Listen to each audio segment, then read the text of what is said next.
Au festival des Jeux de Cannes. Cannes, Cannes.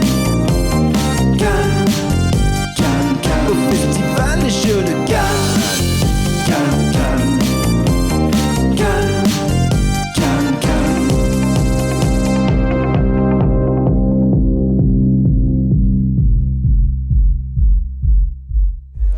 Bienvenue de retour et effectivement nous avons l'honneur d'accueillir Monsieur Rory O'Connor à la table de Trick Track. Hi Rory. Hi. How are you doing? I'm good. I have to apologize. My French is so poor. That is absolutely fine. So, Rory va parler en anglais et puis on va tenter une petite traduction au fil de l'eau puisque comme vous l'a dit Guillaume c'est un élément de dernière minute mais on est très heureux. We're so happy you could join us last minute. Thank you so much. It's a pleasure. So to begin with, we should probably start with the game that has your name on it, which is Rory Story Cubes. So Rory, effectivement, les dés à histoire de Rory, donc le jeu qui a son nom dessus.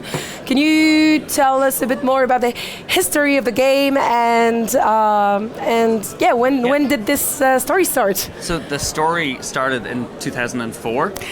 Ça a commencé en 2004.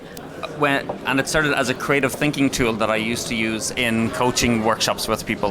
Donc c'était pensé comme une boîte à outils de réflexion qu'il utilisait dans des ateliers de coaching.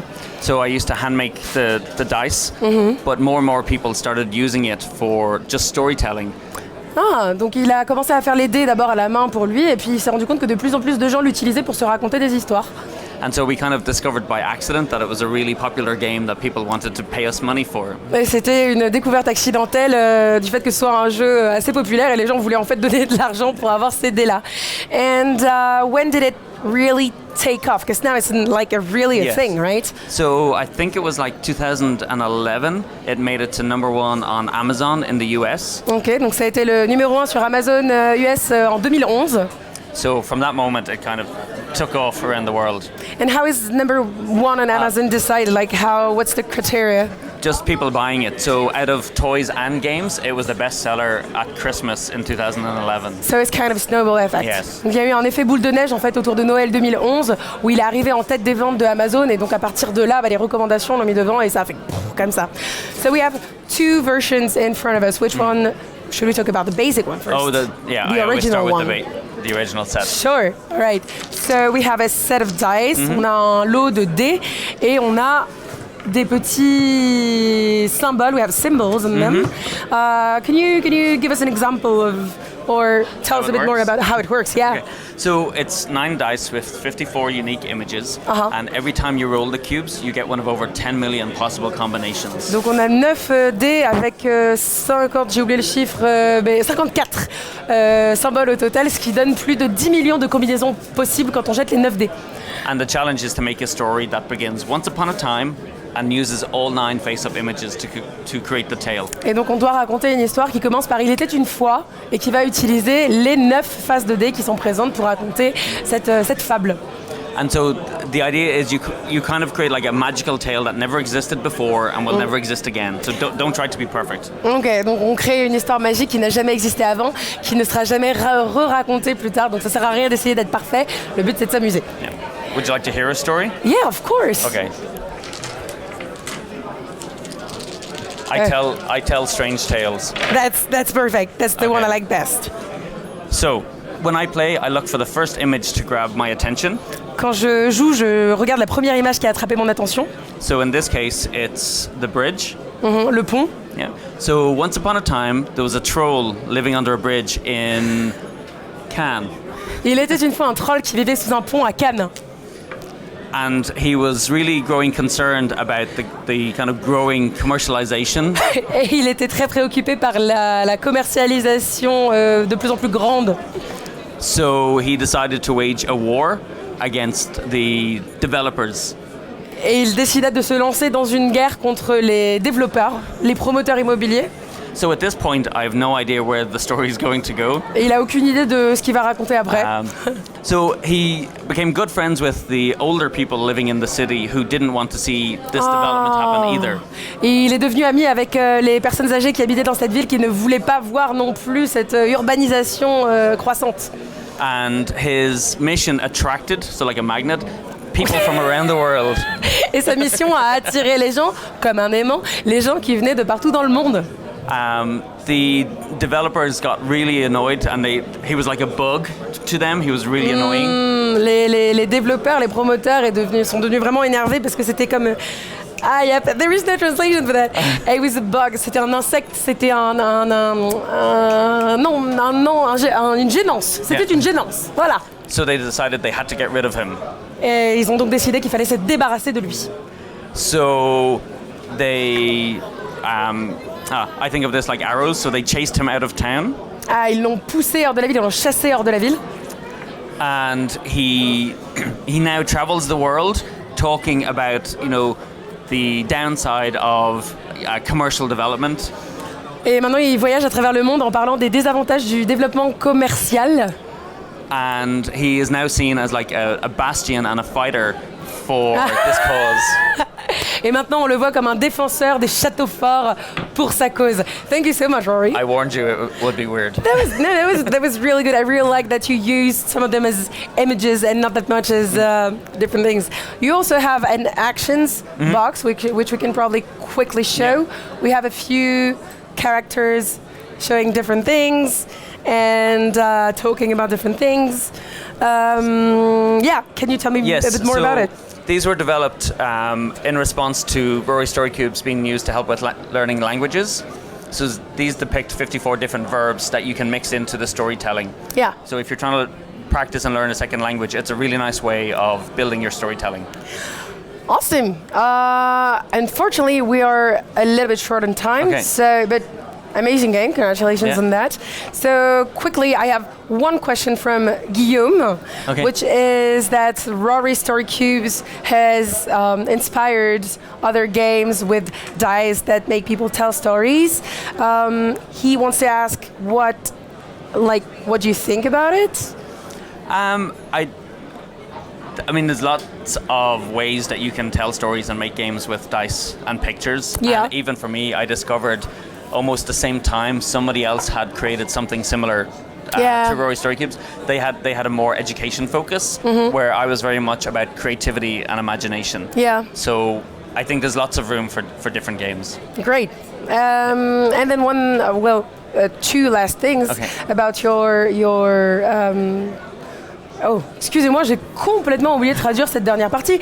Donc Guillaume demandait, puisqu'il y a eu d'autres jeux qui sont sortis récemment avec des dés qui permettent de raconter des histoires, et Guillaume transmettait la question de qu'est-ce que Rory en pensait, et Rory disait qu'il y avait plein de façons différentes de le faire et qu'il y avait de la place pour tout le monde et que c'est chouette de Voilà, j'extrapole un petit peu. Donc, je vais arrêter là parce que je ne veux pas extrapoler ce qu'il a dit, c'est de la simple traduction. Donc, your actuality, what are the games you're working on right now that are important to you? Can you tell us a bit more about it? So, I mean, one of the games close to my heart is Holding On, The Troubled Life of Billy Kerr. I think here in France it's called Terminal. And for that story, I really wanted to show that games could pack emotion and make people feel something as they play the game. Yeah. Okay. Well, we had a video of this that you can find on our YouTube channel, so we played it together. We played the first scenario, and you have to take care of Billy Kerr, who's excusez-moi, décidément. On sent que c'est un métier, la traduction, quand même. C'est un petit peu débeauté. Bref, on parle de Billy Kerr, qui est un patient. On a fait une vidéo, vous pouvez la retrouver sur notre chaîne YouTube. C'était assez fascinant, puisqu'on a vraiment un système de jeu qui s'articule autour des souvenirs de Billy, qu'on va essayer d'éterrer au fur et à mesure, de découvrir, de comprendre un petit peu plus.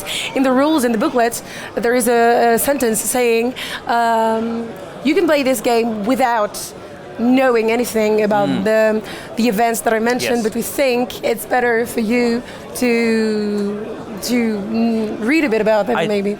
I think we have put clues in the game, so if you Google like street names or events, you will start to learn more about the story as well. Donc effectivement, si vous jouez à Holding On, n'hésitez pas à remarquer sur les cartes des petits éléments, des noms de rues, des choses comme ça. Allez chercher sur Google, ça vous permettra d'avoir un petit peu plus de profondeur dans le jeu. Finally, really quickly, because we're running out of time, Oceania. Yeah, so this year our new game, Megacity Oceania, is coming from Asmodee here in France. And it's a really fun combination of a dexterity and city building game. Okay. We have, so it's presented somewhere here in Cannes. Yes. Right? So it's coming to France Later this year. Yeah. But it's been released. When was it released first? It was released for Essen in 2019. Right, so there is quite a short delay between when it first started and then now. I think we actually might have an extra bit of time. Is that correct? Pardon. Oceania est sorti aux États-Unis pour Essen 2019. Il est maintenant présent en France. Il est présenté sur le Fige de Cannes pour sa sortie en France dans les mois qui viennent. Donc, si cela vous intéresse, je crois qu'il y a des vidéos qui sont disponibles en anglais. C'est certain, quelque part, qui présentent un petit peu plus Oceania. On a quelques minutes de plus, il me semble. Est-ce que c'est correct? C'est correct. We actually do have a few extra minutes. Should we give it another go, or do we want to try it with those cubes in? I think you should tell a story. In English or in French? In French. All right, so I'm going to give it a try. Je vais essayer de raconter une histoire en français.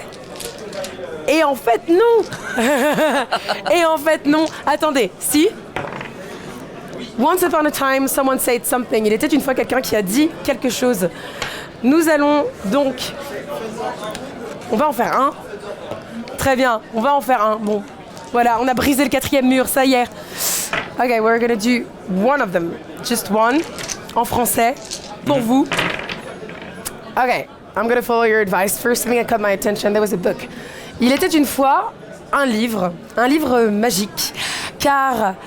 dans les pages de ce livre, on trouvait des personnages dont les ombres étaient des démons. Les ombres de ces personnages sortaient des pages du livre au fur et à mesure qu'on le feuilletait et ils se projetaient dans la vie réelle.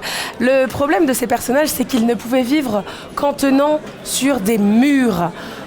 Les autorités du grand monde, puisque ces démons ombres ne pouvaient prendre le contrôle qu'en vivant sur les murs, ont alors choisi d'abattre tous les murs et donc d'enfermer ces démons sur la surface du sol, là où ils étaient inoffensifs. C'était une idée de génie, une idée absolument brillante. Un jour, quelqu'un eut la très mauvaise idée, pour le coup, de prendre une lampe torche pour éclairer le sol et de partir à la recherche de ces démons qui s'étaient réfugiés dans les coins et les replis des pierres de la terre. La lampe torche a permis à ces démons ombres de s'incarner en un faisceau de lumière et de bonheur d'avoir piégé les démons, la terre et l'humanité fut alors menacée de malheur puisqu'ils pouvaient à nouveau vivre et ils s'incarnaient dans la lumière qui tombait du soleil. I'm exactly the same as you, I have no idea where I'm going. J'ai aucune idée de ce que je vais vous raconter juste après.